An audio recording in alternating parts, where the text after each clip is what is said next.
인사권자인 윤석열 대통령이 왜 이렇게 우리 여당 의원님들 괴롭히는지 모르겠습니다.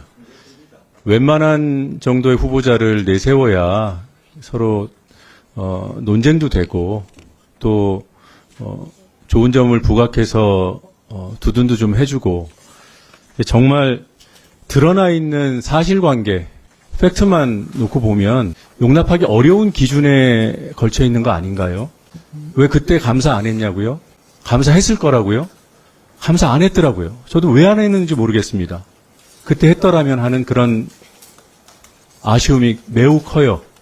왜 그때 안 했는지 저희도 관심을 갖겠지만 우리 여당 의원님들께서도 도대체 그때 감사를 어떻게 했길래 아니면 왜 안 했길래 이런 부적절한 사용이 걸러지지 않았나. 그 당시에 감사를 서로 했다고 하더라도 그 문제를 그때 발견하지 못했다 하더라도 그것으로 두둔의 명분이 되지 않습니다. 2011년도 부산저축은행 사건이 있었어요. 그때 조우영이라는 대출 브로커가 참고인 조사 2번 받고 어떤 처벌도 받지 않았습니다. 그 사람은 불법으로 대장동 일당에게 대출을 알선해주고 10억 원의 커미션을 챙겼습니다. 제가 그냥 주장하는 것이 아니고요. 2014년 같은 사건 재수사에서 징역 2년 6개월의 결론이 나왔습니다. 재판부에서 그렇게 인정해서 확정됐습니다. 사건이라는 것이 그렇습니다.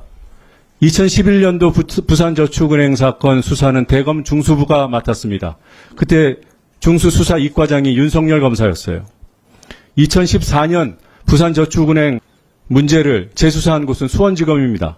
대검 중수부가 수사력이 약해서 조우영이라는 대출 브로커를 노척했습니까? 사건은 그럴 수 있는 겁니다. 이런 주변부를 다 떼어내고 기록만 보자는 겁니다. 아까 우리 존경하는 최영두 의원님께서 회사의 어떤 규정대로 휴가를 내고 가지 않았겠냐. 그런 근거 없습니다. 저희가 못 찾은 것이 아니라 없습니다. 그래서 후보자 본인도 사장이니까 필요할 때 휴가 갔다라고 얘기하는 겁니다. 오늘 참 희한한 일을 마주했습니다. 방통위에서 성명서를 언론에 배포했습니다. 이진숙 후보자와 같은 시기에 문화방송 MBC에 계열사, 지역사, 사장 등 경영진 1동이라고 경영진 12명 1동이라고 조금 전에 우리 최 의원님께서 말하신 그 핵심 내용. 그때 감사를 했는데 아무것도 안 나왔다. 다시 말씀드리지만 그때 감사 없었습니다. 감사를 했다 하더라도 아까 제가 말씀드린 그런 이유로 두둔의 사유가 될 수 없습니다. 두둔의 논거가 될 수 없습니다. 하물며 이 성명서는 문화방송 전직 계열사 및 지역사 경영진 12명 1동인데 왜 방통위가 이걸 언론에 배포합니까? 심지어 이분들은 자신의 이름도 내걸지 못했습니다. 권땡땡, 김땡땡, 김땡땡, 안땡땡, 안땡땡, 윤땡땡, 원땡땡, 이땡땡, 이땡땡, 임땡땡, 한땡땡, 허땡땡. 이게 성명서라고 배포된 겁니다. 이렇게까지 두둔해야 하는 사람인가? 이렇게밖에 두둔할 수밖에 없는 사람인가? 핵심은 이겁니다. 저희는 빵만 캐지 않았습니다. 저희는 트집 잡는 게 아닙니다. 저희가 얘기하는데 결론만 있고 근거가 없으면 트집이죠. 인신공격이라고 해도 할 말이 없죠. 그런데 제발 귀 기울여서 들어봐 주십시오. 저희가 근거 없이 얘기를 하고 있는지. 수많은 근거 이미 보여드렸지만 제가 개인적으로 가장 문제라고 생각하는 이 사안에 핵심이 담겨 있다고 생각하는 점 한 가지 말씀드려 보겠습니다. 제출된 법인카드 이진숙 당시 대전 MBC 사장이 소지하고 다니던 카드입니다. 제시된 내역들 우리 여야 위원들이 다 함께 본 바로 그 내역. 그 카드의 한도는 월 220만 원입니다. 그런데 이 내역을 통계를 내보면 월 420만 원씩 썼습니다. 200만 원 평균 초과한 겁니다. 적을 때는 수십만 원부터 많을 때는 450만 원 이상까지 한도를 초과해서 썼습니다.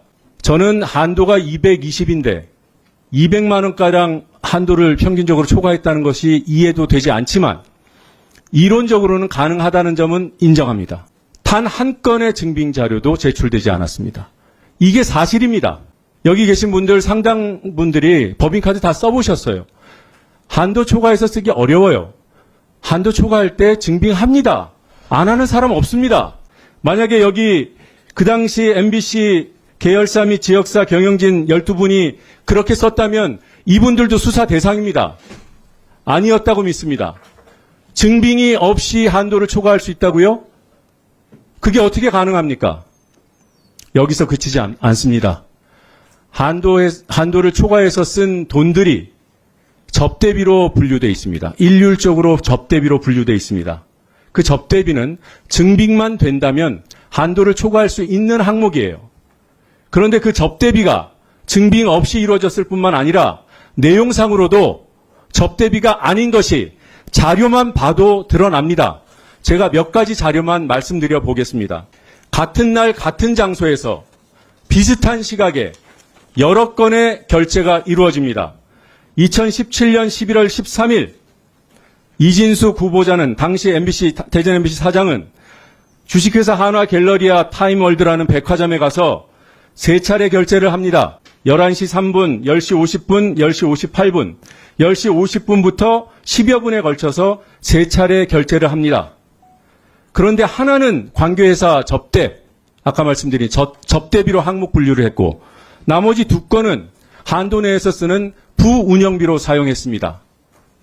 이해가 되십니까? 실수면 좋겠습니다.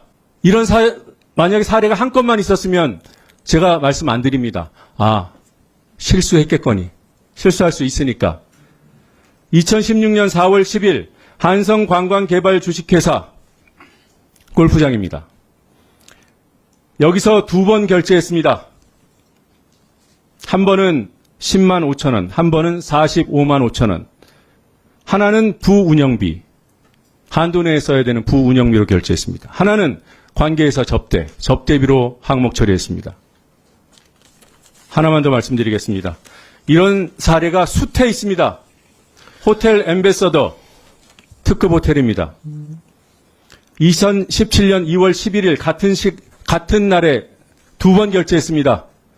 한 번은 관계회사 접대, 한 번은 부운영비. 도대체 이게 가능하냐고 여쭤보지 않을 수가 없습니다. 이런 것을 두둔해 줄 수 있겠습니까? 이해해 줄 수 있겠습니까? 월별로 부운영비, 한도 내에 쓰는 부운영비로 사용한 금액 한 번도 220만 원을 넘어본 적 없습니다. 당연하죠. 관계회사 접대 2015년 3월 160만 원 초과, 2015년 4월 94만 8천 원 초과, 이렇게 매달 초과합니다. 2015년 9월에는 289만 원 초과, 2016년 6월 340만 원 초과, 한도가 220만 원인데 300만 원 넘게 더 썼습니다. 2016년 8월에는 무려 437만 원을 초과했었습니다. 박근혜 대통령이 탄핵되던 그 시점 무려 453만 7천 원을 초과해서 썼습니다. 아까 말씀드린 대로 증빙자료 단 한 건도 없습니다. 아까 말씀드린 대로 같은 곳에서 같은 날 쓴 여러 건의 명세를 자기 멋대로 어떤 것은 운영비, 어떤 것은 접대비로 이미 분류했습니다. 이게 허위작성이 아니면 도대체 뭘 가지고 허위작성이라고 하고 배임이라고 해서 사람들을 처벌할 수 있겠습니까? 이런 사람이 장관급에 올라가 있는데 누굴 처벌할 수 있겠습니까? 그래놓고도 법치주의를 얘기할 수 있겠습니까? 그래서 다시 처음으로 돌아가면 저는 윤석열 대통령이 우리 여당 국회의원님들을 너무 괴롭히고 있다고 판단합니다.